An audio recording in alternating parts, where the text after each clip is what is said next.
Hello and welcome to the most frightening thing you've ever seen. The face with the boy, and he wanted it gone.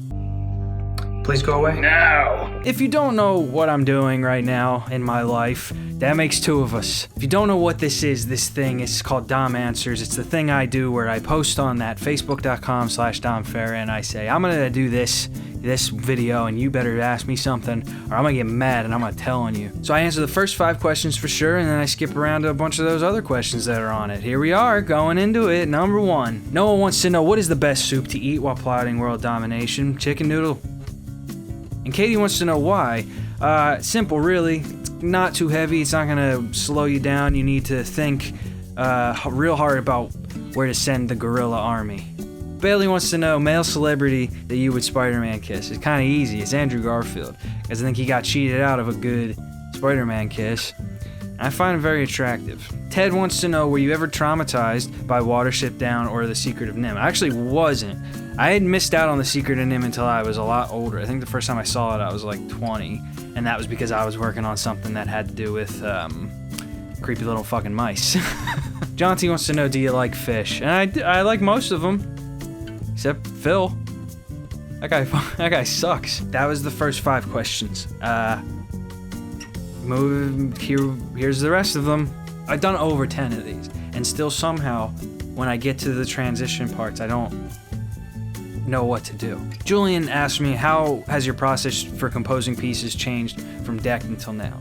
And I gotta be honest, it's not super different. I think the main things that are different are me just having a better radar for what's too much or when too much works, how to make things not kind of sound mushy. I still haven't really, I'm by no stretch of the imagination a mixer or masterer, so that's still this, you know, I think I get a little frustrated at the end when I'm finally actually putting all this stuff together as clear as it sounds with the instrumentation, and then I lay the voice on top of it, and it's not quite meshing, or you can't hear everything that I want you to hear, but yeah, for the most part, I mean, it's the same. It starts with I get stoked about a tune. Sometimes I sit down to, like, on purpose, like, figure out if I know where that song is gonna be, or if it's for a movie, it's like, okay, yes, there's obviously a cue here, and then it's just messing around with the piano first, and then kind of filling it out. And like sometimes I'll lay an entire piano track, and then find out that there's not even gonna be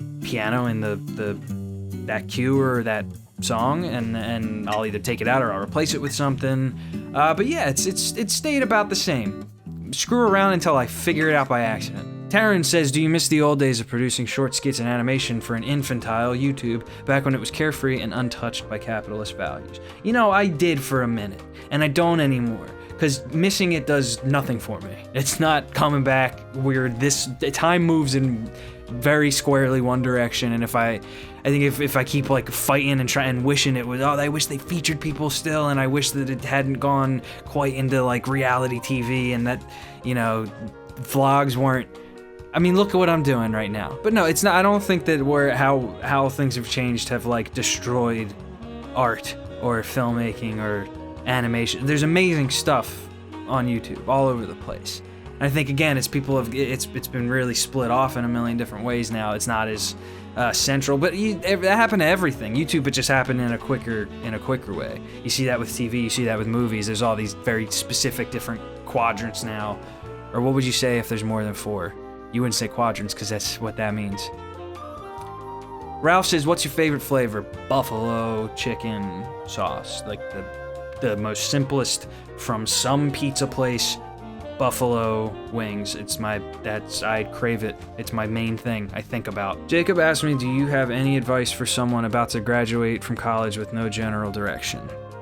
My advice would be to, if the big things aren't happening, if you're not, like, you don't know the broad strokes of what you want to do and who you want to be, then stop worrying about those things, because banging your head against the wall or feeling panicky because you don't know it yet, it's pretty historically not a way to make you figure it out. I mean, dude, this is like a thing I'm thinking about a lot lately, just the little things you can do that are day to day or week to week and are so small but have like an immediate effect on how happy you are. And if you can pinpoint what those things are, and you can kind of create, you know, a bed underneath your life where you're just like, oh, okay, I know these things that make me happy, odds are you're going to be a little more receptive to figuring out those bigger direction questions.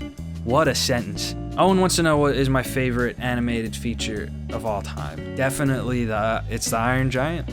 When I think about it, when I think about like why it's more, what if right now someone said that you gotta watch something animated right now, more days than not, my answer would be the Iron Giant. Like, it's easy for me to just put that on and really sit and get into it.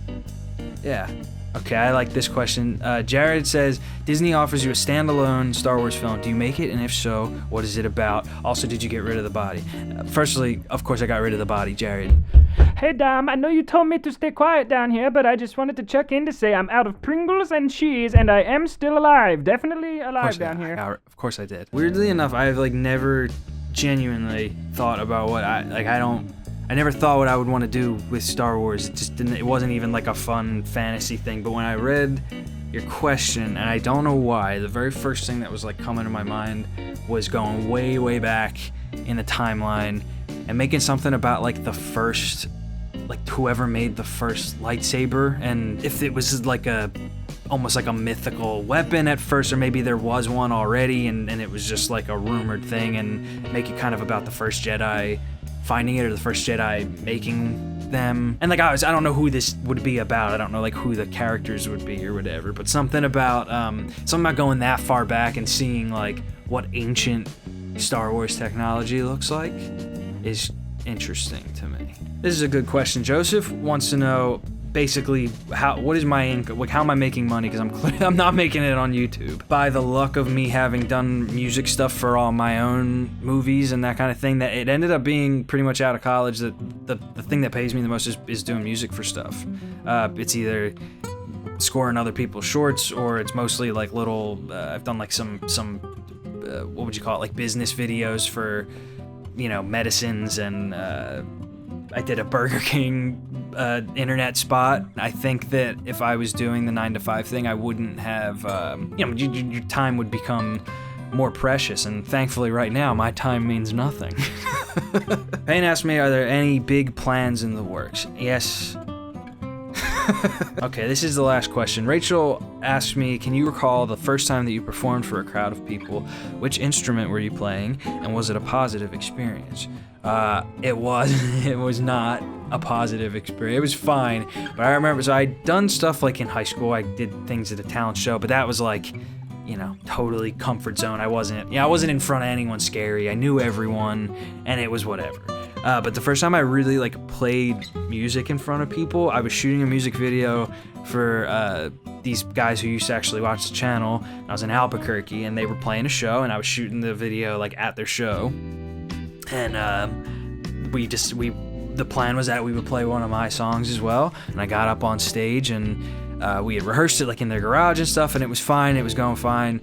And something that no one had ever told me before this point was that sometimes when you get on stage and you're playing with big loud instruments, you can't hear your voice, and I wasn't ready for that. And so what ended up happening was that the way I was singing and like the spot that the song was at was not conducive to like forceful singing. So I was like trying to like be loud into this microphone, but all that ended up happening was I just sounded in pain. And I like finished the song, and it ended with like the big done, and I was like and everyone was like, don't do that again. And that's it. Another fantastic installment. Another bag in the can. Another friend in the shower. Another piece of my legacy that I'm sure to be proud of for years. So yeah, if you want to be one of the people asking these questions, just go on facebook.com/DomFera. And if you want to help me be around on YouTube and keep this momentum that I have going right now, the Patreon helps me infinitely. It makes me able to pay attention to YouTube stuff in the way that I want to. And yeah, like I said, there's good things to do. And even like the endings of them, I've done so many of these, and I'm no better at it. I think I've got worse.